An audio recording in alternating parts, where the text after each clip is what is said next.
Well, good morning and welcome to Pupillage and Beyond. I'm Cheryl Jones, Head of Pupillage at 3PB. Today, in part 1 of 2, we're going to try and cover, by relay and rather breathlessly, and in about an hour, information ranging from the very basic requirements through to dealing with the dreaded application form, face-to-face and Zoom interviews, what happens when you get your offer, what to do in that long gap before you start your pupillage, what to expect in a first 6 in and out of pandemic, what to expect in a second 6 in and out of pandemic, applying for tenancy, and finally, what it feels like to actually get tenancy. You will hear this not from me, but from people who have gone through it all very recently indeed. A motley crew, but I like them. Before I begin, can I just remind you that there is part 2 next week. This covers practically everything that happens in tenancy, from those first few months through to taking silk, adjudication, secondments, and all sorts of other snippets and tips to carry you through and get you even more enthusiastic. Can I also remind you that we've allowed time for questions at the end? Please use the Q&A button or the chat button, and the irreplaceable Lisa Watts, morning Lisa, will sort them out and relay them to us. If you want to ask somebody specifically, do mention their name, but it might be more exciting to take potluck. As head of pupillage, I get to talk about what Chambers is looking for in a pupil. Please remember that I can only really speak about our Chambers, although a lot of what I say will be of general relevance. Firstly, though, I'm going to tell you what we are not interested in. We do not care what your A-levels were. We do not care which university you went to. We double mark your application forms blind, so we don't know or care what your name is. What we are interested in is your academic and intellectual abilities, your judgment, how you interact with people, your drive and determination, and your commitment to the bar and to us in particular. We do like being shown a little bit of love, or at the very least, a demonstration that you know something about us and would really like to join us. You will often hear people saying that they have a 2-1 and are very competent on the bar course, and that should get them interviews. I have news. It won't. Even a first and an outstanding will not guarantee an interview with us, because we look for more than just academics, although they're very important and they score double on our marking scheme. You have to craft your application forms to demonstrate that you have all the other qualities as well. The standard of application is very high, and a 0 in any section will almost certainly result in you not getting an interview with us. On our website, you will find a document of what we're looking for and how we get our information from the application form. We take your application very seriously, and we expect you to treat it as a professional written piece of advocacy.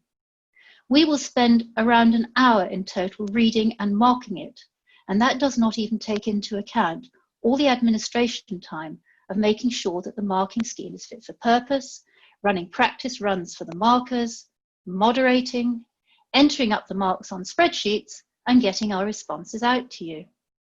Remember, we are looking for qualities, and you should demonstrate them.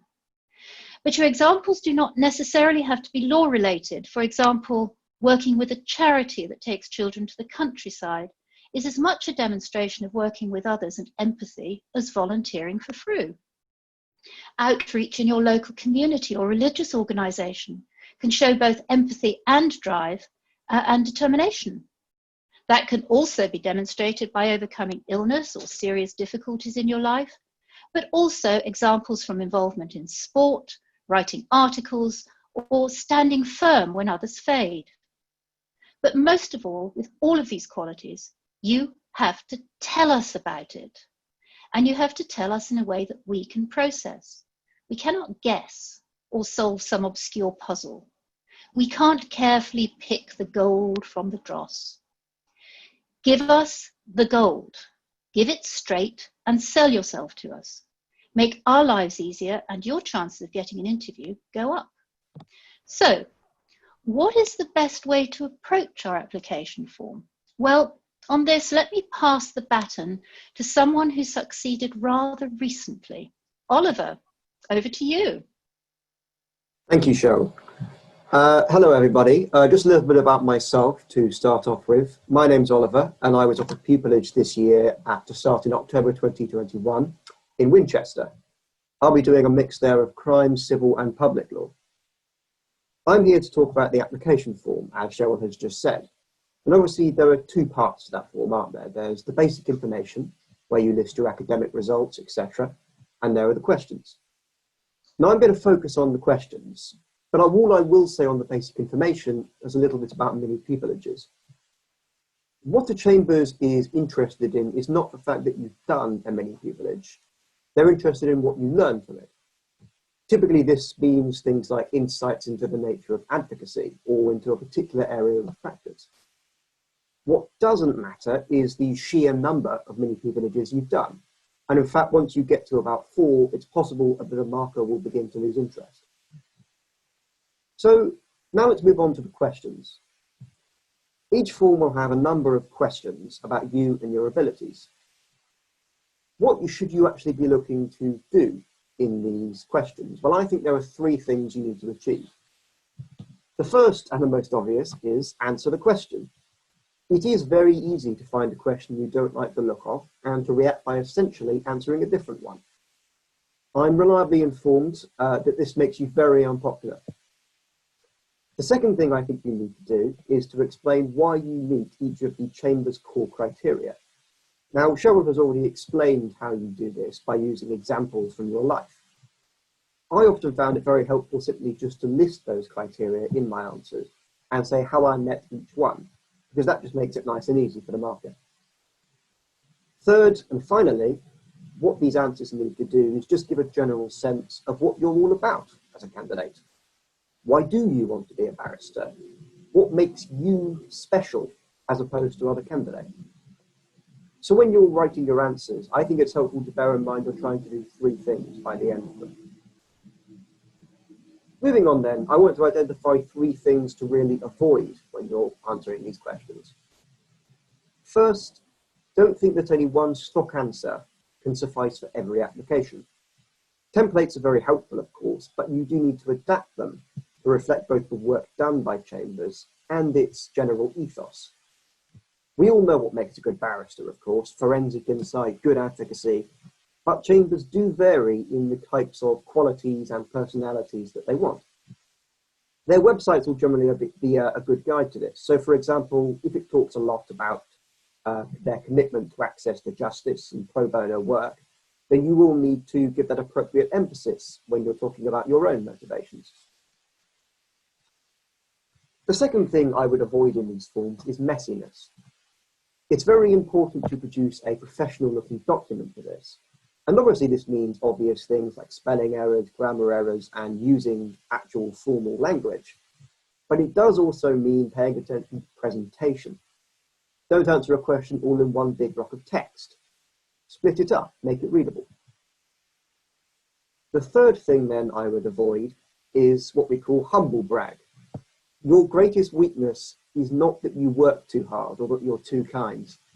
We're not going to believe that. Okay, so that's the things to avoid.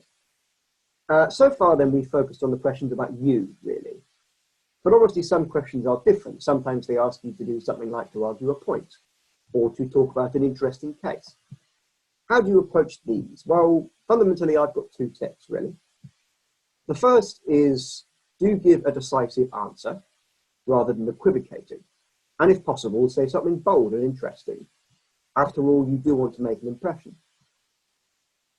My advice would be to think of a big, clear point that you really want to make and then work from there. The second tip is, do show off your brain. Don't do it by using needlessly overcomplicated language. If you use lots of long words, it can look like you're trying to disguise the intellectual poverty of your answer. Do all these things then, and hopefully the Chambers will give you an interview. In which case, we have 2 more pupils here today who are going to tell you a little bit about that. Elliot and Rachel, the floor is yours. Thank you, Oliver. My name is Elliot, and I will be starting my pupillage in 2021 at 3PB's centre in Bristol. So I'm going to talk to you about first round interviews, and in particular Zoom interviews, which are likely going to persist post-COVID, at least for first round interviews. I will then pass on to Rachel, who will give advice more tailored to second round interviews. I only have a short time, so I'll keep it brief. I'm going to talk to you first about preparation and then set up for a Zoom interview. So with first round interviews, the aim of the game is to expand further on your experience and your written work submissions and to show the skills that you've gained as a result. So to do this, preparation of course is key, and I've no doubt you will all prepare thoroughly. The question is how you should prepare. My advice, I printed everything I could think of out into a bundle and annotated my application, my written work, the criteria, and even the biographies of my interview panel. Go through it and make any notes expanding on what you've written.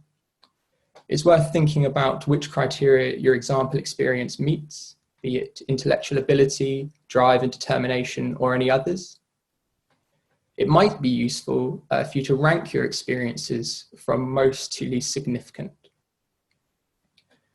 It may also be helpful to think about what questions the panel might have about certain experiences, though do not overthink this. It's much better to stay loose and open to surprises. This will allow you to put your best foot forward.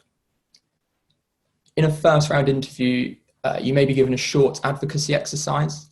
It's important that you construct arguments for both sides when doing this. This so you can check your argument for its strength and also provide opposing arguments if asked. Moving on to setup for a Zoom interview, it's hard to say how important this is. On the one hand, no one will be expecting a flawless studio space with professional sound and visuals, and you absolutely will not be discredited for having any technology issues or anything like that. However, I do think there are ways to put your best foot forward, which will have a subconscious impact on both you and your panel. The best thing I found to do is actually to practice with a friend for your setup. So at this point, I have to shout out my friend Ollie, who I did quite a few test Zooms with. In terms of sort of technical qualities, obviously you want a clean background. You can use more than one light will eliminate or help eliminate shadows on your face or anything like that. And in terms of camera positioning, I think eye height is best. This will improve your posture, help you appear more professional, and encourages you to look at the camera. I will leave you with this. The best thing you can do is to keep in mind that you are probably applying for a position that will start 18 months later. Your mission is not to show that you are the finished article, but that you are on a trajectory that will make you an excellent pupil and barrister in the future. And if you've done that, then with some luck, you will get a second round interview. Rachel? Thanks, Elliot. Hi, everybody. My name's Rachel Bale, and I am the incoming pupil for October 2021 at Oxford. So I'm going to discuss a little bit more about second round interviews and how best to prepare and perform at them. So the purpose of a second round is a little bit more in depth. The panels would like to see a little bit more of your personality and your core advocacy skills, as well as seeing whether you can think ethically and act with integrity. So I'm going to split this into three parts. Firstly, talking about written work, secondly, advocacy, and thirdly, looking a bit more at the questions that you might face and how to best prepare. So looking at written work, my top tip is to act like a lawyer. You need to be completely forensic with your examination, looking at the papers, looking for any key inconsistencies in the evidence, and always thinking about the strengths and the weaknesses of your case. There'll always be one of each, so just keep that in mind as you're going through. I'd also suggest really focusing on your structure. So once you have what you want to say, really focus on putting it in a good order with clear headings, so that it's easy for your marker to go through and see where your argument is. It was something I was definitely praised for in the second round. I'd also suggest checking and and checking again. If you can leave a couple of days in between finishing your work and actually going back to check it, it will give you that time for fresh eyes and just seeing that you actually include everything you need to. Moving on to advocacy. For me, this was probably the most important part of my second round interview. Firstly, because I really wanted to start strong, but also it's ultimately what we're here for. We're trying to show that we're good, persuasive advocates. So the way I would prepare is to practice, practice, and practice again. The aim is not to be scripted, but to know exactly what your argument is at all times, so you can always be moved around and know what you're trying to say. I used to practice on my own, just getting used to saying it out loud. I also filmed myself so that I could find any kind of annoying tics that I have. I tend to nod my head, which you'll probably now see as I'm talking throughout. And it's also really helpful to practice in front of someone, because that can really help with any questions or judicial interventions that might come up in the real interview. Now, judicial interventions, some people are better at this than others. That's something I really struggled with. But I think it's really important to know that you will have to stand your ground sometimes for the point that you're making. Sometimes there's an art in knowing when to drop the point but still retain the argument and move on, or actually have a bit of an argument and try and fight your ground. Moving finally on to questions. Now, the first thing is don't burn out with your advocacy. I'm sure you're going to have a fantastic performance, but you need to hold some reserve back so that you can answer the questions strongly at the end. With regards to ethics, I'd brush up on your professional ethics, look at the Bystander's Handbook, and then you want to think about how you're going to answer these questions honestly and just talk them through the procedure that you'd use. I would also prepare some really good questions about you, the key skills that you have, why you want to be a barrister, or why that area of law. The biggest tip that I could give you is to work out 3 of your best qualities or skills and make sure that your panelists know this before you leave the room. The exercise is not to think of yourself as a desperate student or desperate applicant looking for pupillage, but rather a colleague who has got a lot to offer. Make them want you and give them the gold. Now, if you can retain this information and try and work on this for your second round interview, I'm sure it's going to stand you in really good stead for getting an offer, which I will now pass on to Robert to explain a little bit more. Thank you, Rachel. Hello, everyone. My name is Robert Dawson, and I am a 2021 intake in the London Centre.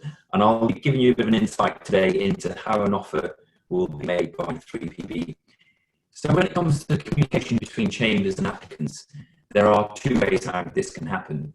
It can either be through the Pupillage Gateway portal. In this case, these types of communications will take the form of a brief one-page email, or chambers can communicate directly with applicants by email, which allows for a more tailored approach.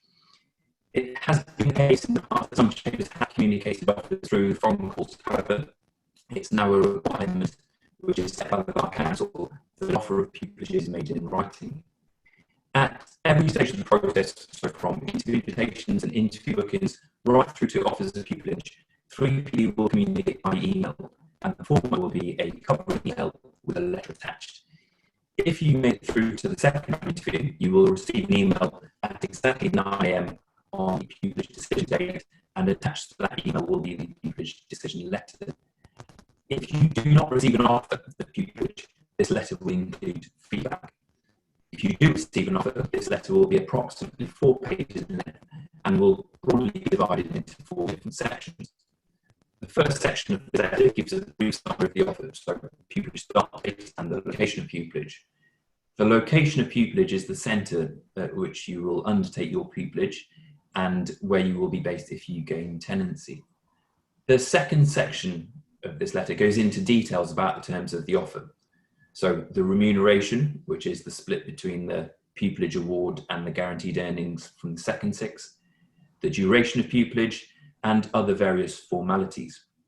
Importantly, this letter will also include details on how to accept the offer and the deadline to do this. So you have a period of 7 days to accept this offer, but be mindful that, as with all other chambers, there will be reserves waiting if you decide to turn down the offer. Remember, if you have any queries or questions, pick up the phone or send an email to Cheryl Jones, the head of pupillage, to discuss this. The sooner the future pupils have all confirmed acceptance, the sooner you get to know all of the others. And in our case, we all met for a virtual coffee morning soon after we had accepted the offers. The third section of the offer letter is an invitation to the Pupil Symposium. Now, this is a concept which is unique to 3PB, and it's an event which takes place in September, and it will be an opportunity to meet and socialise with members of chambers, current pupils, and future pupil intakes. The fourth and final section of the letter is the feedback form from your second interview. This will take a similar format to the feedback form which will have been provided after the first interview, and it will also include some learning points, so development areas. So in a nutshell, that's the information that will be communicated to you if you receive an offer. Now, it's probably worth saying at this point that having placed such an emphasis on the application process itself, it's easy to forget that this stage of the process is only the first step on a long and exciting career. So from my point of view, I'm now looking ahead at the next 14 months and planning what I can do to best prepare myself for pupillage and how I can begin to raise my profile. So this leads me on to the next section of this presentation, and Aaron Mayers, who will be starting pupillage in October of this year, is going to be talking about this very point. So I will take the opportunity to firstly tell you what my plans are, and then to ask Aaron for some advice on how he has approached the long gap between getting an offer of pupillage and starting. So Aaron, before I tell you what my plans are, I should probably say, as you already know, that I have a background in construction, and my main interest is in chambers construction and engineering practice. So my plan is to gain as much practical exposure as I can to construction disputes and in particular adjudication proceedings. And I've already made a start with this in a self-employed capacity, providing technical inputs to various construction disputes. So for me, this was an obvious choice. However, Aaron, I'm curious how you decided which area of law to focus on. And I'm also conscious of the fact that pupillage will involve a number of different areas of law and that I shouldn't just focus on one particular field. So I'm also curious what other things I could perhaps be doing to prepare for pupillage. So over to you, Aaron. Thank you very much, Robert. And as Robert has just said, my name is Aaron Mayers. I will be a pupil at 3PB in Oxford from October 2020 this year. So Robert asked a very good question, and I do think that the way that he's gone about his plans for the next year are very good ideas, and continuing to develop your skills, especially those relevant to your day-to-day job. And I say an emphasis on skills as opposed to necessarily the practice area. I do think that is a very good use of our time. So depending on which set has offered you pupillage, you could have to wait, as Robert has said, for as long as 18 months in some cases before you actually start. And using 3PB as an example, I received my offer in May 2019. And as I say, I start in October this year. So it's quite a gap. Now, the first thing I did was to ask my network of friends, pupils, and barristers what they had done when they were in my position. And having considered the advice I was given, I distilled 5 main priorities that I wanted to take care of, and these are in no particular order. So number 1 is continuing to build my skills, my professional skills, and build a personal brand. Number 2, having some fun and taking time off. Number 3, building a connection with chambers. Number 4, planning financially. And number 5, becoming comfortable when I relocate in my new home to be, which will be Oxford. So number 1, building professional skills. It's always good to remember that pupillage is essentially a year of continued learning, assessment, and improvement. And it's worth bearing in mind that after pupillage, we intend to run our own legal practice in conjunction with chambers, and in that regard, continuing to build on your practical skills so that they can be used in any practice area, and building a personal brand is very useful. And so in terms of how to create this future image of yourself, you can start by looking at the pupillage assessment criteria, and then also looking at the attributes of barristers who have built practices that you intend to emulate. And so in my case, I thought particularly about my employment and any extracurricular activities that could put me in a better position to develop these skills and attributes.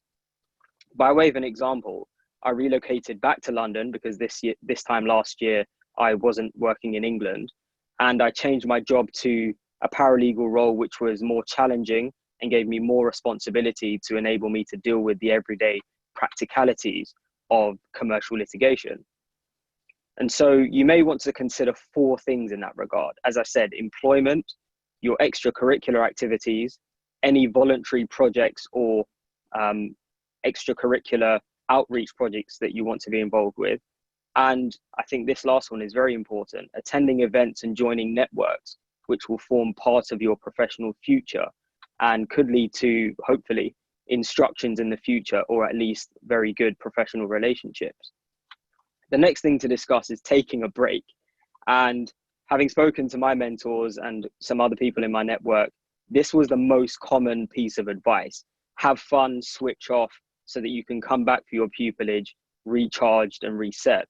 And I needed no further encouragement. So at the time, I was living abroad, but I decided to come back to London and spend some more time with family and doing activities that I actually enjoy and engage in at a creative level, for example, art or whatever the area of interest that you like is. But the point is that you've just completed climbing one mountain, which is receiving a pupillage offer, and the next mountain you can see on the horizon, which is getting the offer for tenancy. And so just give yourself a break before you start climbing again. That was the advice I was given. And given that I start in October, I've decided to stop working in my current role from early September, so that I have a good few weeks of no work at all, which I'm very much looking forward to. The next point is building a connection with chambers. And the advice here is very simple. Get in contact with people from your chambers as early as possible. Get to know what life behind the scenes will really be like. This will develop your mental picture of what it will be like to actually work there with the people that you'll be with day to day. And it will also make settling into your pupillage a lot easier, because you're spending time with people who you've already built rapport with, and that always makes things more comfortable. And fortunately, as Robert said, 3PB have made this very easy to do with the symposiums and internal networking events. But if these things don't exist at your chambers, why not suggest or create that initiative? It's definitely a worthwhile thing to spend your time doing. And as I say, reaching out to recent pupils and arranging lunch or a virtual coffee, this is a really good way to get a deeper insight into what life as a pupil is like in chambers, and how to prepare for what is effectively a year-long interview process. So building that connection with chambers is really important. Next thing to touch on is financial planning. And this is obviously a difficult issue to advise everyone on, because it would depend on the financial background you come from. But what I will say is that, as we've seen, especially at the junior end of the bar in the wake of the pandemic, financial planning is something that we all need to be thinking about going forward in case unexpected circumstances arise. And there are 3 things that I would say in relation to financial planning to be aware of. Number 1, think about budgeting and managing your overheads and expenses in light of your pupillage award. And it's a good idea to find out how you're going to be paid, how regularly, so that you can manage your cash flow responsibly. And number 2 is putting in place a plan to address any education loans or debts. Many people will be coming to the bar having racked up a lot of expenses, paying for the education to get to this point. And then number 3 is to start thinking about a savings pot or some plan B, so that if there is an occasion where you can't earn or you're not receiving money for a little while, you have that insulation. The next topic to talk about is being comfortable in your home to be if you are relocating for your pupillage. And this applies to those who will be, for example, going to a region that you're not previously familiar with. In my case, I haven't spent a huge amount of time in Oxford before now. And so becoming familiar with the area is something that I really wanted to do before I started. And I'd recommend a couple of things in this regard. Number 1, schedule some time to explore the area, understand the transport links, and decide where you want to live. And it's not just about your working life that goes into that decision. It's also how to balance your personal life and whether you will be able to do the things you want to do in your own time in that location. And number two, it links back to my previous point, but ask recent pupils and people who have been through that transition if they have any advice about what to do and what to take into account when moving to that particular area. And the last point I'd mention on this particular topic is, and I'll give credit to Amanda, who is another pupil who will be starting in London in October at 3PB. She's advised that because it is definitely a possibility that some parts of pupillage at least will be taking place, working from home, it's worth thinking about arranging a working environment in your home to be comfortable in if you do have to work from home for consecutive days. And so even little things like having your own space, the correct equipment, all of these things make a big difference in terms of being comfortable in your working environment. And so just to summarize those 5 points: continuing to build professional skills, having some fun or time off, building a connection with your chambers, financial planning, and becoming comfortable in your new location. I appreciate that's quite a lot to take in right now, a few different things to think about. If you do want to know any more details about how I have approached those topics, I wrote a blog article recently, which is available on my LinkedIn profile. And the article is entitled, "What Should I Do Between Now and My Pupillage in 2021?" And so next, I will be handing over to Gina and Alex, who will be talking about what life is like as a first six pupil. And I'm particularly interested to hear how it's been as a pupil during COVID-19 and how you've dealt with that. So Gina and Alex, over to you. Thanks, Aaron. You definitely made slightly better use of your gap year than I think I did, to be honest. Morning, everybody. My name is Alex Leonhardt. I started my pupillage at 3PB on the 1st of April, so I'm in the middle of my first six. One of my co-pupils here is Gina Dietrich. Good morning. Gina is 6 months ahead of me, so she's in the middle of her second six. So she's finished her first six, but she's going to act as something like the ghost of pupillage future to give some advice to me and to those listening about how to make the best of your time in first six. As Aaron has suggested, my experience has been slightly unusual in that I started my pupillage 1 week into lockdown, and of course just in time for all of the courts to close. So I will talk about my particular experience a bit, but Gina, your experience of first six was perhaps a little bit more normal than mine. So can you give a summary of the kind of thing that you did in your first six? Sure. So if you have a regular first six and you actually come in, you're likely to do primarily paperwork for either your supervisor or other members of chambers. And at 3PB, you have the good fortune of also undertaking regular advocacy exercises in your first six. So on average, you'd have one assessment per month. And these exercises are really just designed to help you find your voice as an advocate, but also to learn what you need to prepare for a trial in different settings, so in the county court, the high court, and you also learn how to conduct client conferences in the real world, which is perhaps a bit different to what you've learned on the BPTC. And besides your assessed work, you're also observing, and that's a very important task because you're taking in a lot, and it helps you prepare for your second six when you're actually on your feet and have your own cases. In terms of practice areas, for me, 3PB was great because you have an opportunity to see a breadth of different practice areas, but you're also able to delve deeper into specialist areas. Just to give you an idea of what I saw in my first six. So I accompanied a lawyer to the Supreme Court in an immigration case. I took a noting brief at the Old Bailey. I observed my pupil supervisor in the Technology and Construction Court. I observed my other pupil supervisor in the first tier tribunal, the Sen Tribunal, but I also went to the county court to see small, fast and multi-track cases in central London, but also in the regions. I went to the Crown Court. The insolvency and bankruptcy matters that I saw in the Rolls building were again very different. I went to the Employment Appeals Tribunal, and this is just some of the things off of the list of what I've seen. So you can see that the experience is very, very diverse. Alex, how would you say how was your first six? I mean, has it differed much? What would you say was your experience? Well, I think you've given that very long list of courts, and I think about half of them are probably still shut, to be honest. So my focus has inevitably been a little bit more on paperwork, on drafting advices and pleadings. So my first bit of work when I started pupillage was some research on a potential appeal from an employment tribunal decision on a whistleblower in financial services, and that was certainly a very steep learning curve for me.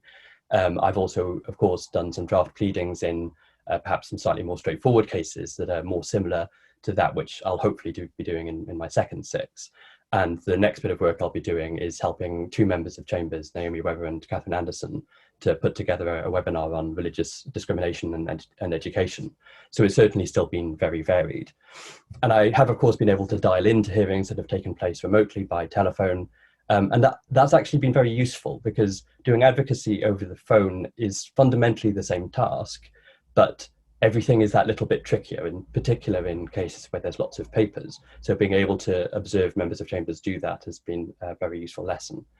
And as you say, Chambers has been very good at putting together additional exercises to fill in for perhaps some of those gaps in court experience.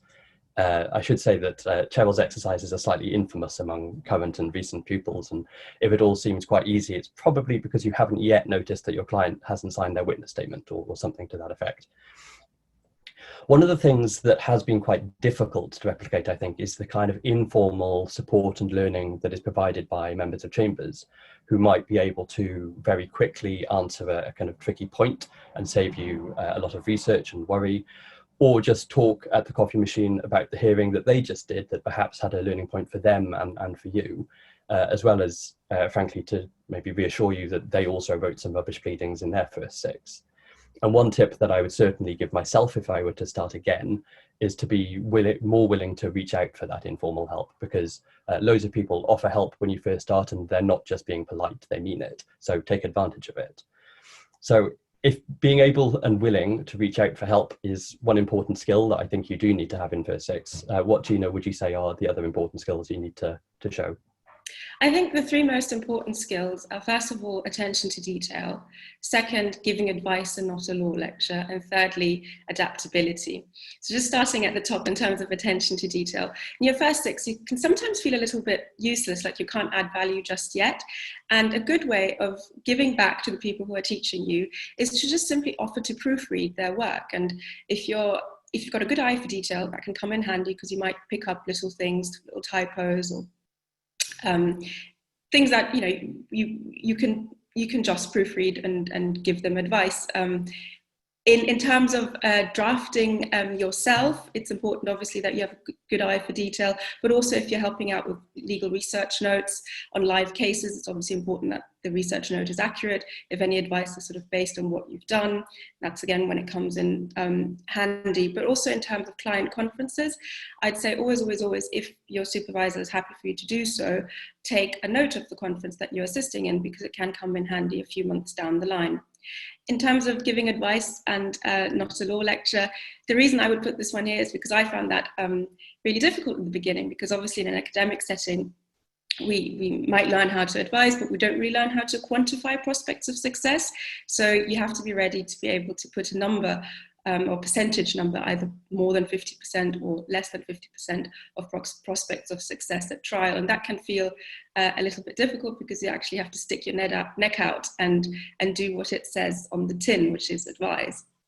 And in terms of adaptability, the third key skill, I think that's something obviously you all have, but in pupillage it comes in quite handy, because you're going to be spending a lot of time with your pupil supervisor, and depending on what type of practice they have, if they go to court a lot or if they spend a lot of time in Chambers, you're likely to be with them for prolonged periods of time. And obviously they have their own rhythm, and it's important to be able to also read the room, read them, read how stressful it is at the moment, and to be able to adapt to what's going on in their life. And they've been kind enough to take you on, so the very least you can do is sort of not be a distraction or add any pressure. So I think their adaptability is key. Alex, what would you add? I think it's interesting you talked at the beginning of that about offering to assist, and I think it's an important point, because pupillage is not a passive process. You have to be proactive. You have to find work and offer yourself and do things under your own steam. And that's actually makes it a much more rewarding process. And you probably get a much more interesting and diverse experience as a result if you're able to do that. Gina, we've talked quite a lot about work, but an important aspect of pupillage is the more intangible stuff, how a chambers works and how members interact with each other. So can you talk about how you've learned about that in your first six?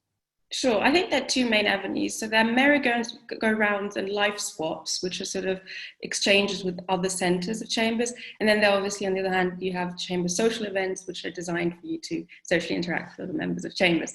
In terms of merry-go-rounds and life swaps, 3PB has obviously 6 centres. So they're in London, Birmingham, Bristol, Bournemouth, Oxford and Winchester, and each of these centres has their own officers and own clerking team. And for you to get to know the people who work in the other centres, pupillage is set up in a way that you spend either a day, so a merry-go-round day in one of the other offices, or you do a 1 week long life swap with a co-pupil. And that gives you a chance to meet the faces on the website you otherwise would never meet.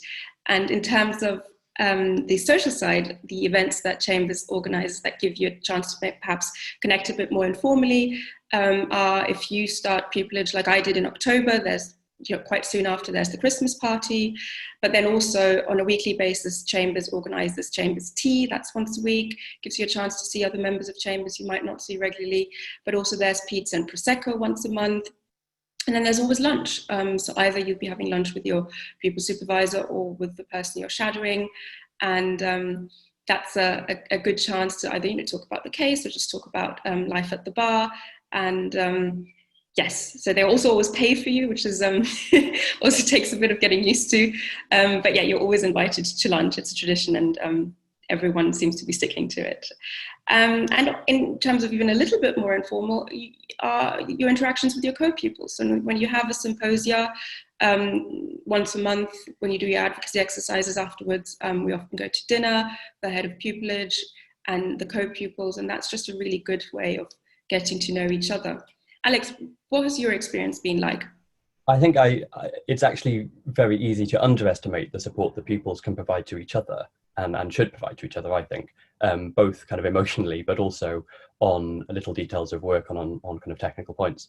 Because I've certainly gained an awful lot from you and from Maria and Tarbo, who are all very helpfully 6 months ahead of me, so can warn me of some of the pitfalls before I fall into them. Of course, I'm going to take advantage of that, in particular when I make the step up to my second six. And Maria and Tarbo, you're going to talk about that step up and your experience of it. Thanks, Alex. Hi, everyone. My name is Tabo. I'm one of the 3 second 6 pupils here at 3PB, as you just heard. And I'm going to have a chat with my fellow pupil, Maria, about second 6 life. Maria, you're going to start, aren't you? We started our second 6 back in April, which was just 1 week after the COVID-19 lockdown began. So how have you coped with having to undertake a large part of your second 6 while confined to your home? Thank you, Tabo. I think I've actually managed to cope very well. During the first week of my second 6, when everything was all very surreal, it was hard to contemplate exactly how I would get to practice my advocacy or do any real work.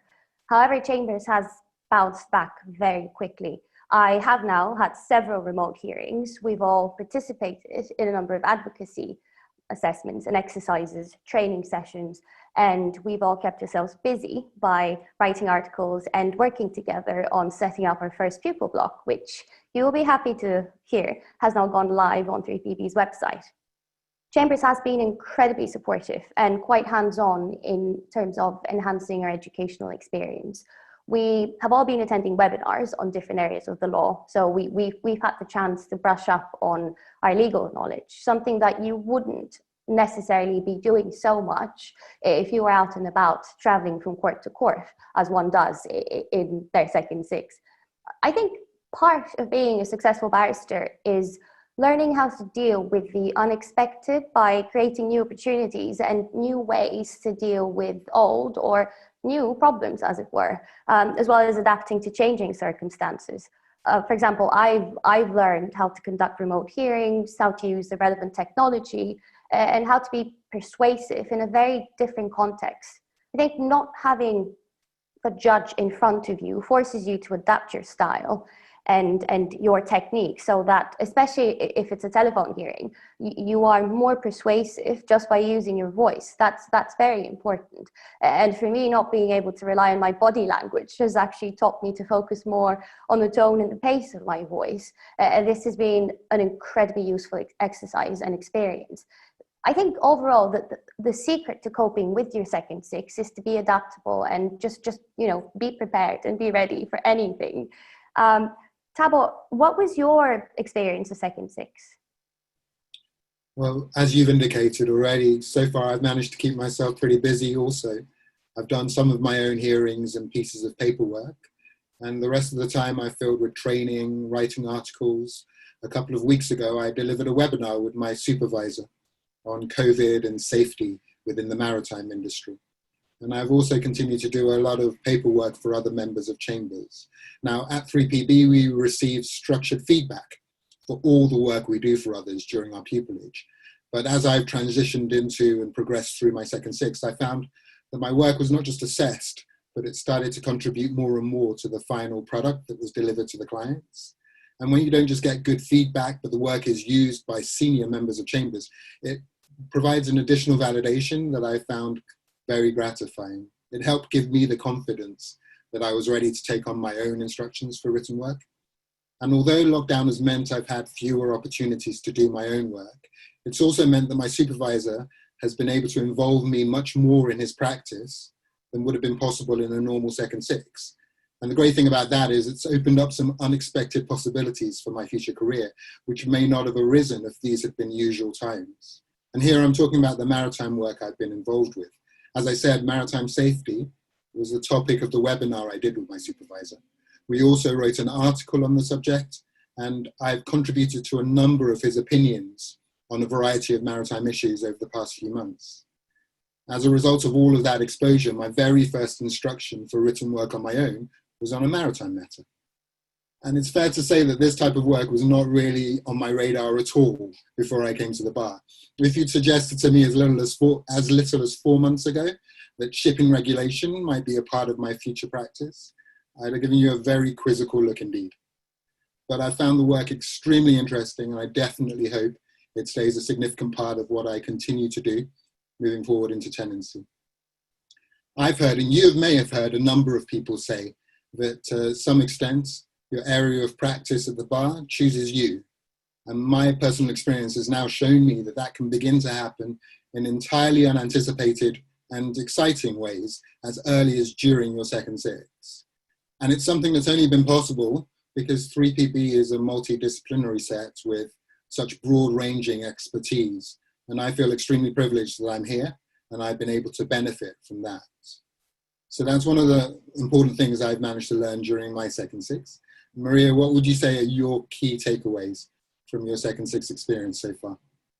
My key takeaways, I think the key takeaway for me is the importance of resilience and adaptability in our profession, especially in the context of how you deliver your services. The world is changing and barristers need to change and adapt with it. I've learned that things can and they will happen, and that you need to be quick to react and adapt in order to do your best in circumstances that may not always be ideal. I also learned to be more independent. As a first six pupil, you have your full set of training wheels on, and at least half of them will come off during your second six. Although there's always someone available on the other end of the line, such as your supervisor, you are now expected to make your own decisions, take the lead more, and be assertive with your clients. People will rely on you, and you just now have to step up. You will be surprised how much you will grow through this process. It's unbelievable. And I think last but not least, I've learned that being independent comes with certain downsides, and people don't talk much about this. They only focus on the positive stuff. One of them is the feeling of being uncomfortable. Sometimes you will be put in the position of having to make a decision or express an opinion that's not necessarily going to be popular, or will end up making someone quite unhappy. And that someone could be a client who just doesn't like the outcome of their case. This can be particularly difficult for pupils, as we try very hard to be liked by people. I think being away from chambers for so long can amplify the condition that we refer to as pupil paranoia. However, it can also give you perspective as you realize that now you really need to grow up. Chambers actually expects you to. And part of growing up and becoming a fully fledged barrister is just being able to stick to your convictions, and you need to make your own decisions. Although you will always have the support of Chambers going forward, you are now moving into self-employment, and that is a difficult, but I think incredibly rewarding transition. Thabo, as we were starting to come out of lockdown, what expectations do you have for the rest of your pupillage? As I've only had relatively few hearings so far, it's given me more time to prepare and think about each one than I think I would have had in a normal second six. And this has been great because it's allowed me to build a really good foundation in the legal and procedural issues that are likely to arise in other similar cases in the future. But it does mean I've not yet been forced to develop the efficiency of my case preparation. Basically, I'm not as good as I'd like to be yet at directing my time and attention only on those matters that require them and disregarding anything else. When I say this, I think of that image of the 100-meter sprinter, who's working so hard to move their body as fast as possible, but whose cheeks are flapping in the wind because they're so relaxed up here. There's no wasted energy. Everything is focused exactly where it needs to be. And I'm very keen to improve that skill in relation to my legal practice. I think it's something that comes from experience, but also from simply not having the time to do everything and therefore needing to prioritize. So as the number of my cases pick up over the remainder of my second six, I'm looking forward to developing my abilities in that way. I also obviously expect to have much less capacity to do work for members of chambers and watch others in courts. And Faisal, I'd like to bring you in here. You are 3PB's newest tenant. You completed your pupillage at the end of March. So your second six was during non-pandemic times. Can you tell us how the balance worked for you between doing your own work, doing paperwork for others, and ongoing opportunities to shadow members of chambers in interesting cases? And also, do you have any tips for how best to juggle all the competing demands of second six life? Sure, thank you, Thabo, and hello everyone. So second six is very well structured. Whilst other chambers may have their pupils in court 5 days a week, 3PB has a policy saying that pupils are only to be in court for a maximum of 3 days a week or 6 days over a fortnight. So you usually know what days you're in court at least 48 hours in advance, if not more. So this actually creates a natural structure which helps you plan and decide what you need to do in the 2 remaining days that you're in chambers. And you'd also like to know that you'll be asked to leave chambers if you're there beyond 6, which is great. So for me, it gave me freedom to decide what I needed to do when I wasn't in court. So whether this was to complete my own paperwork for others, or just observing other members in court who might have interesting cases. This also helped me with planning childcare and other family commitments. For me, the pupillage structure really helped balance what I needed to do. In terms of some tips, and aside from how, as I said, pupillage is structured, my top tips are this. Your relationship with your supervisor and clerks is really important. They may not know what work you currently have or what's being asked of you, and they won't know unless you communicate with them. If I felt accepting more paperwork and observing more hearings would make my life unmanageable, I was encouraged to actually say no. This is simply a judgment call. I wouldn't say no because I didn't want to do it. It was just simply because things would become unmanageable. So my first tip is don't be afraid to say no. My second tip is if you need help or support, simply ask. If you're genuinely struggling, there's little point slaving anxiously away over something which you don't understand or you just need clarifying. Asking for that help will not only save you time, but will also give you the chance to meet other members of chambers, which can also lead to other opportunities. So don't suffer in silence, and just remember, you are still learning. Ruthless prioritization is another. Know what you have on, and make sure you really prioritize your work, and this will really help with your work-life balance.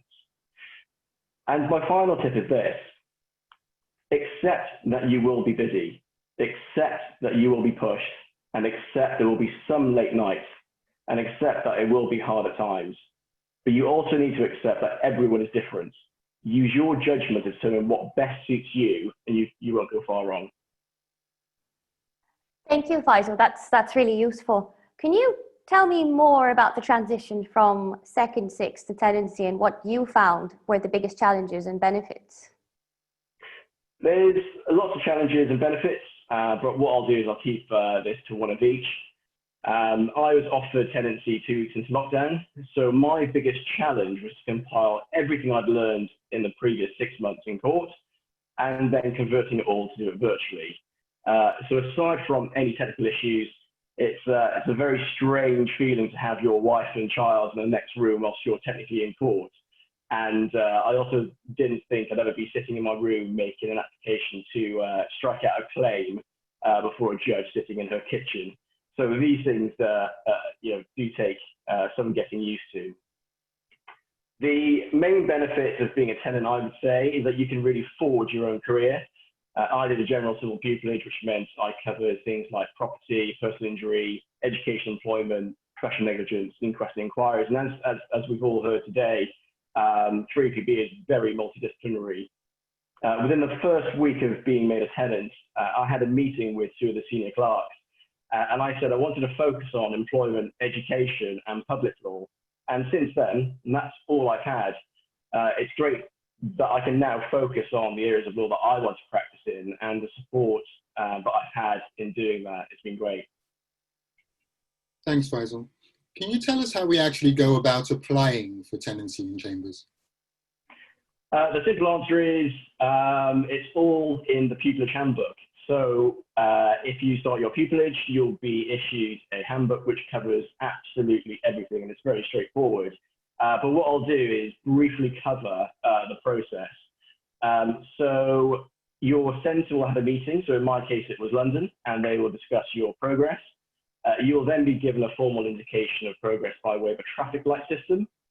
So green, amber, red. And just briefly touching up on that, so green light indicates that your progress is satisfactory with no significant weaknesses identified, but this is not an indication that you're going to be made a tenant because that goes out to a ballot. Amber indicates that your progress is satisfactory, but there are areas which are weaker or require work. But what chambers will do is put together a programme to remedy any weaknesses for you to then progress.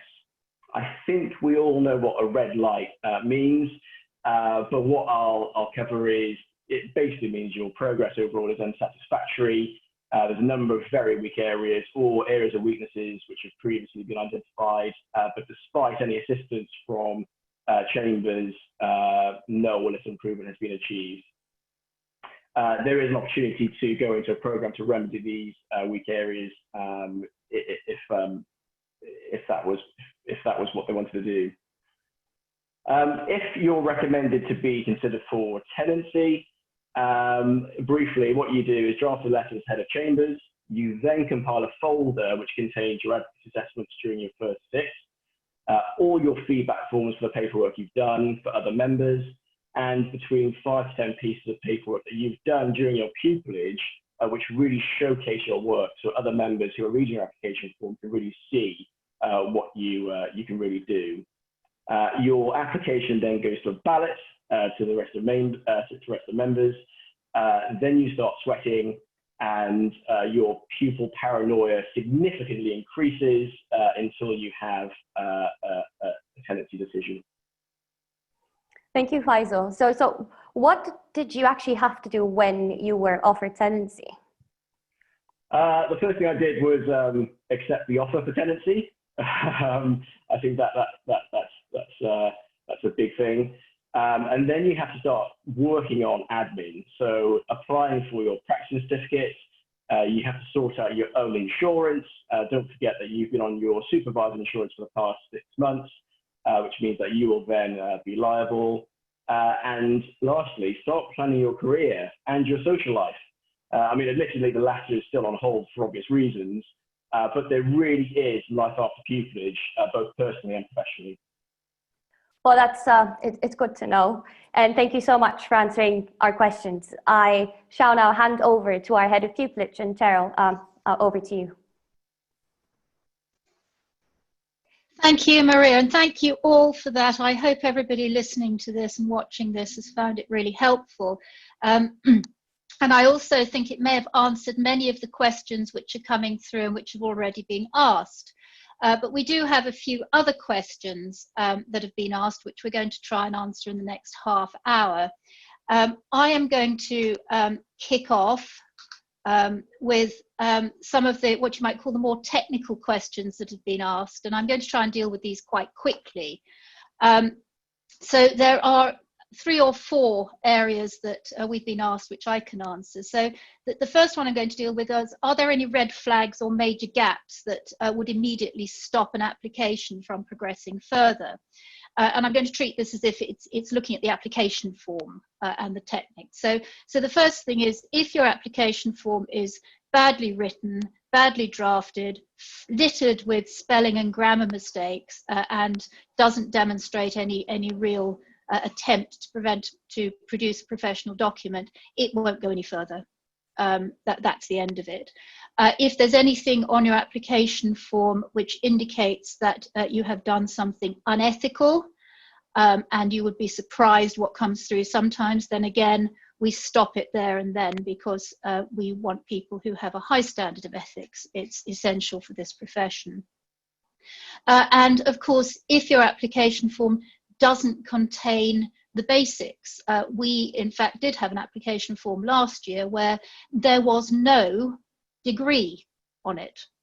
There was everything else, but there was no degree. We couldn't judge it because we look at the level of degree in our marking scheme, and somebody will be dealing with that later. But so make sure that you've completed everything in the application form, because if you don't do that, we can't mark it, we don't guess. I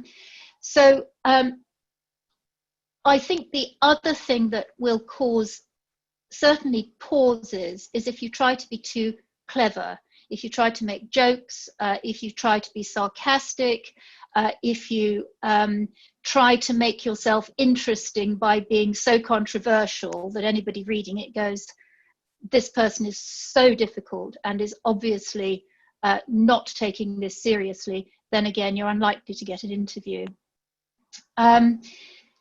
Couple of other points that have come up. I've been asked if there are any post-A-level apprenticeship opportunities at the bar. The answer to that, I'm afraid, is no.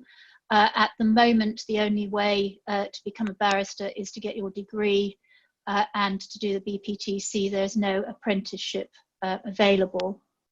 And lastly, I've been asked about foreign qualified lawyers doing the bar transfer test. Are we interested in applications? We are always interested in applications from good people. Because of the way our particular marking system is structured, because we don't look at A-levels, we don't look at university degrees or the university you went to. We're simply looking at what you've done. That's what we want to know. What have you done? What can you show us you've done? And how can you show us that you have great potential?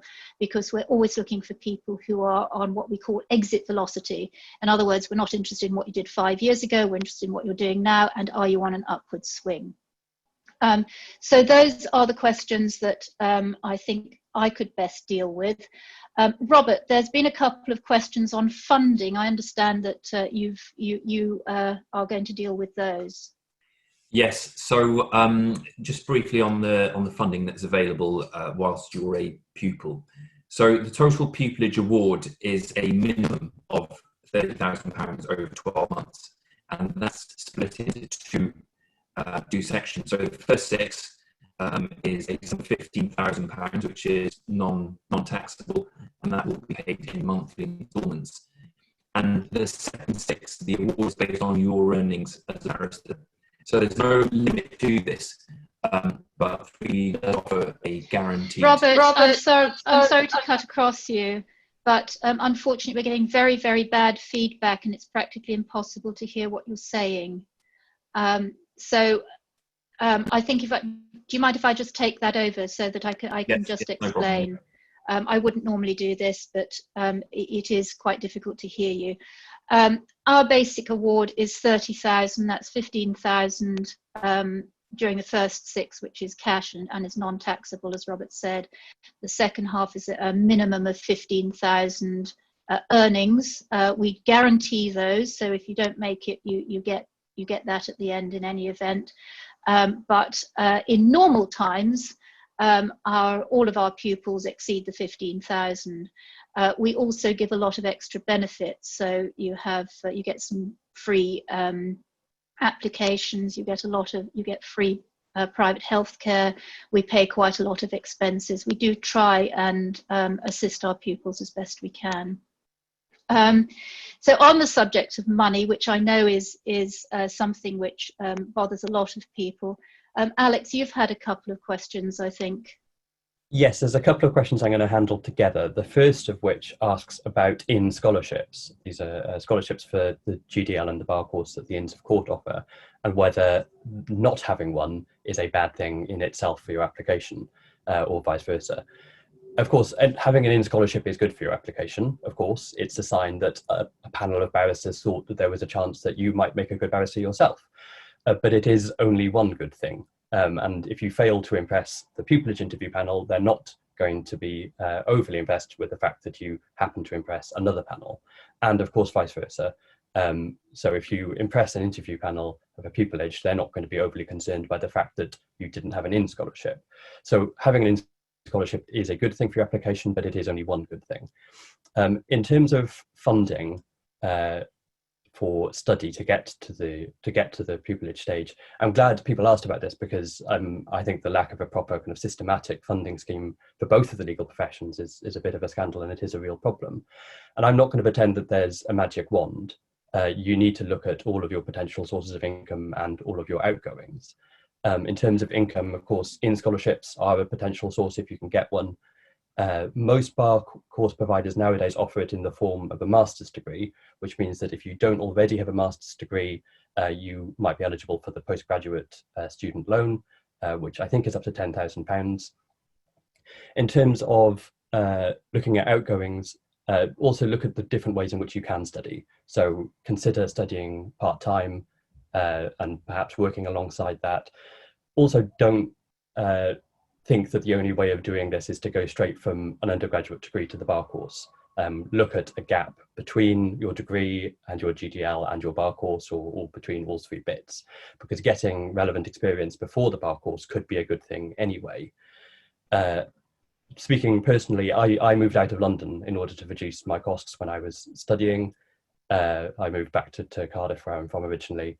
I had an IN scholarship. I had managed to save quite a lot for my work, but I still did incur quite a lot of debt. So as I say, there is no magic wand. You need to look at every possible source of income and look at your outgoings and try to make them match up as best as possible. And I wish I had a better answer than that, but I'm afraid I don't.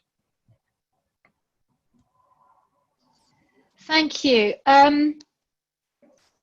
Questions about trying to research chambers, I think, come up quite often. Maria, do you want to take that one? Yes, thank you. So I've been asked by someone that they've always found it difficult to research about 8 chambers to impress an interview panel. And on some tips about that, I think the best place to look is obviously the website. There are 3 things I would say you need to be looking at. First, check what areas of law Chambers specializes in. You'd be surprised how many candidates actually don't know.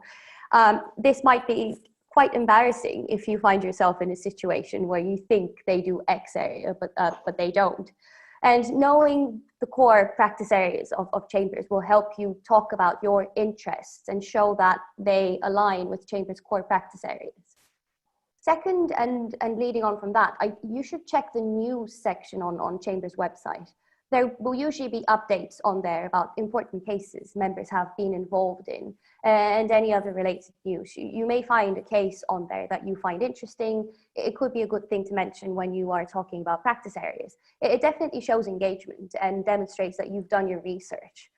Finally, I'd say look on the publications section, which is worth exploring. This is where you can find articles published by members of Chambers. It will be very useful to read a few of those articles and form an opinion on a particular topic that they've written about.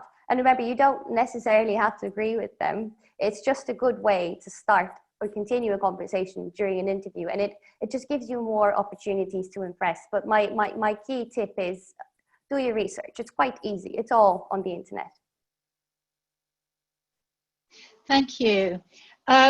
So moving on from that, and in fact, perhaps going back to an earlier stage, Rachel, if you could take yourself back, what advice would you give to your younger self before applying for pupillage?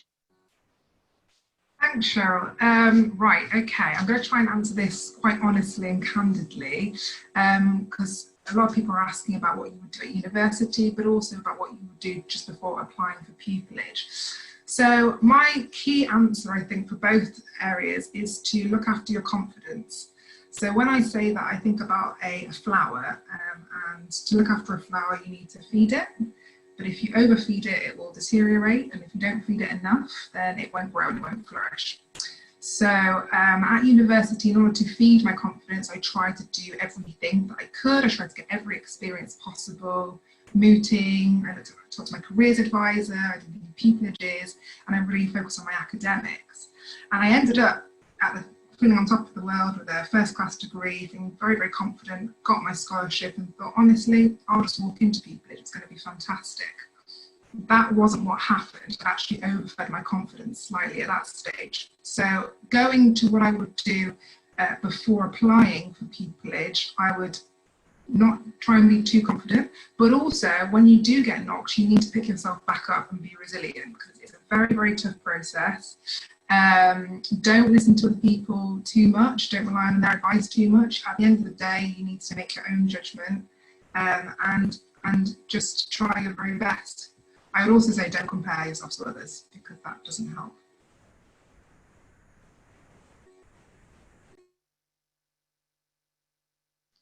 Let me just unmute myself. Thank you. Oliver, moving on from that, we've got a question which I think you're best placed to answer here, which is, what is the best time to start applying and preparing for a pupillage? Yes, so obviously there are two aspects of that really. The first is applying. Obviously you've got to be able to make the start date. So in that case, usually it will be given to you a year in advance. You will need to be in your penultimate year of study, really, or legal study before applying. Having said that, I would then actually apply in that year, even if you're not quite a finished product, because gaining experience of the application process is going to be very valuable. For example, I got a final round interview last year when I applied. I was absolutely mauled during it, which was very helpful for coming into the next round. The second thing you mentioned there, preparing for pupillage, well, I would do it as soon as possible to sort of build your skills and knowledge for that application. And you don't need to have a law degree to actually be doing that. You can, for example, turn up to INSAF court advocacy days, or just go and watch court proceedings. Right.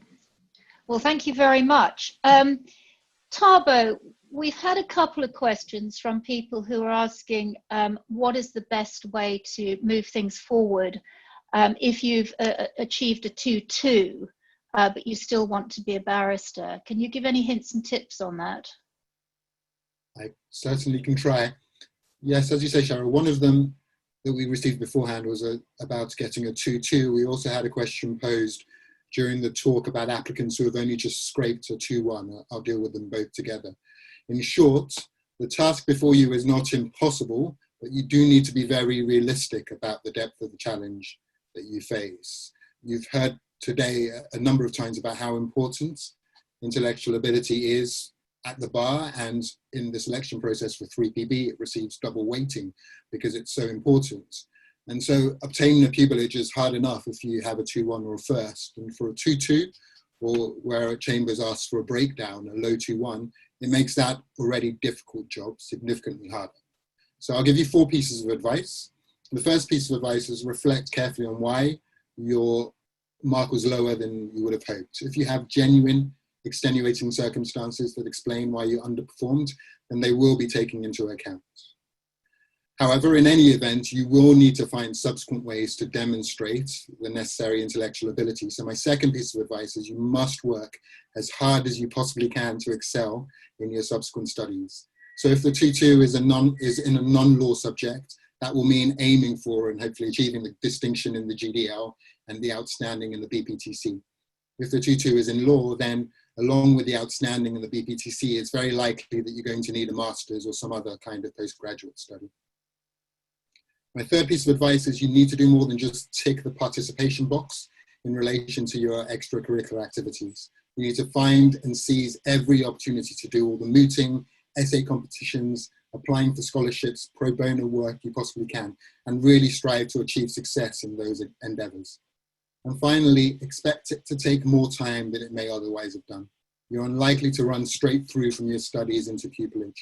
So fill that extra time with something specialized in an area of law that you would like to practice in, and aim for experiences that are as prestigious as possible to help you stand out. You know, that internship at the International Criminal Court or traineeship at the European Court of Justice will pick you out from the bunch and help you demonstrate your commitment and dedication to the law despite the unfortunate early academic results. So your aim is twofold. First, achieve enough academic success to get you past any reflex rejection of your application at the paper sift stage. And then second, to fill your time with sufficient experiences to help you shine in that room once you get that interview. Anyone in that situation? Very best of luck. Thank you, Tabo. Gina, I'm going to pick on you this time. We had a question about what can an aspiring barrister going into their third year at university be doing this summer to try and prepare for the next stage? What would be your advice? I think that sort of feeds into what Tabo has already been speaking about in terms of trying to get practical experience. But I do realize the summer might be a little bit different because of COVID-19, and one might have to be a little bit more creative. So in terms of answering this question in general terms, in summers between second and third year, I'd say do the minis, do the marshalling with a judge if you can, try and even get onto a vacation scheme with a law firm, because it's all the more convincing in your application if you can explain why you don't want to be a solicitor but a barrister, and how else would you know other than having actually worked with solicitors. So even if you can get into something that doesn't seem to directly relate to the bar, it does. And equally, if you could get any admin roles with a high street solicitor in your local area, perhaps that's something that is even possible during COVID, by all means, go for it. But I suppose the reality is for many of you at the moment is that you feel, well, you can't really go anywhere and you've got your laptop to help you get all this experience. And I say the top 3 things that I would look into if I was in this position now was, first of all, webinars like the webinar you're attending right now, so well done, and there are many more out there. The advantage of COVID-19, I suppose, in that respect is that you can attend way more webinars, and it's much easier. You can be in a room with people who are specialists in the field that you're interested in, a room you might not normally go to or you wouldn't even think of, but now because you're in the comfort of your home, you can actually access them and have a listen. So I think they're the practical, the knowledge you have access to now and the time you might have through COVID is increased. So that's a good one, webinars. Secondly, I'd say essay competitions, because that can help further your legal research skills, your legal writing skills, but also if you do end up winning an essay competition, it might be a little bit of money on the side, which is always good. And thirdly, and this is a bit an off-the-wall one, and I'm not suggesting this is the way to go, because certainly when I was in your position between second and third year, this tip wasn't really on offer. But if I was in that situation, I would maybe consider writing a blog or maybe doing a YouTube channel on the law, on the basics of law. You've probably done, if you've done 2 years of law, you will have done public law 1 and 2, contract law 1 and 2, tort law. So you already know a lot of the basics. Perhaps if you could break down the most important principles to help people who are currently trying to get onto a law degree or who are first year students, and you can put it together nicely and accurately, because you obviously don't want to be diffusing information that's incorrect. That could be a nice way to actually put your knowledge to good use, but also perhaps something to put into an application going forward. So these would be my tips for this summer for you. Thank you, Gina. I think there's some really interesting ideas and helpful ideas for everybody, not just people who are still at university, but generally looking to come to the bar. So we've had lots of talks about what people should be doing. But Aaron, do you have any views on what people might fail to consider when they're applying to become a barrister that you could educate them about? I can certainly try and do my best. There are a few things I would say about what is easy to overlook in the application process. So one is, when we come to thinking about what to actually put in our applications, we often have a lot of different examples in different settings, and you can have really good examples, but it's easy to fall into the trap of thinking you have to cram everything you've done into your application. Actually, there's a lot of benefit in taking the approach that quality over quantity pays off. And so having one or just a couple of really good examples from which you can extrapolate the skills that you have, what you're capable of doing, and the trajectory you're on, they can be, in my view, more potent and persuasive than, putting in many examples but having less depth as to why they're relevant. I think it's also easy to overlook, especially for example, those who are still in education or are coming from an employed background in terms of all of your experiences employed. It's easy to overlook the fact that this is a self-employed profession, and building your own business and that ability to be able to go out, make connections, professional relationships, and bring in work for yourself and be self-sustaining in that respect is also something that is often overlooked. And probably the last thing I would say, and this has been touched on already, but just to emphasize, you don't always know from the outset which practice area you'll end up doing. And so it can come across a little narrow-minded if throughout your entire application you're only focused on one thing and not portraying that you are open-minded and willing to explore and see where your skills take you. Thank you. Very good advice. Well, we are unfortunately starting to run out of time, but I'm going to deal very briefly with one subject which is obviously exercising the minds of a lot of people, and that is the effect of COVID, both on university degrees, exams, and of course the ability to do mini pupilages. We're going to have a very large period of months, if not a year or more, where face-to-face mini pupilages are going to be impossible, and where education, whether at university or at bar school, has been significantly affected. At 3PB, we always try to adapt to current circumstances. So there will be a way in our marking schemes for what I'm going to call the COVID applicants, that is, people whose applications and experience have been so badly affected by COVID that it's blown a hole in what we would usually look for. So be reassured, we will take every step we can to make sure that your access to this profession that we all love is not stymied or in any way badly affected by something which is so far outside your control. We've taken every step we can, as the pupils have been telling you, to try and ensure that our pupils are brought through this.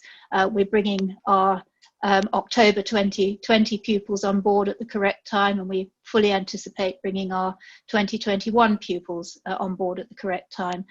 We have a policy of looking COVID in the face and spitting at it. It is not going to beat us, and we won't let it beat you either. So I think we've dealt with everything. Thank you all very much for attending. We hope you found the session useful. Can I remind you again about our part 2 next week, which even at the stage you're at as a pupil, as a student, I think would be quite helpful for you. It will answer a lot of the questions we've been asked about actually being a barrister, which we haven't dealt with this week, what it's like in chambers, and what other opportunities there are to expand your practice and to take yourself forward into the future.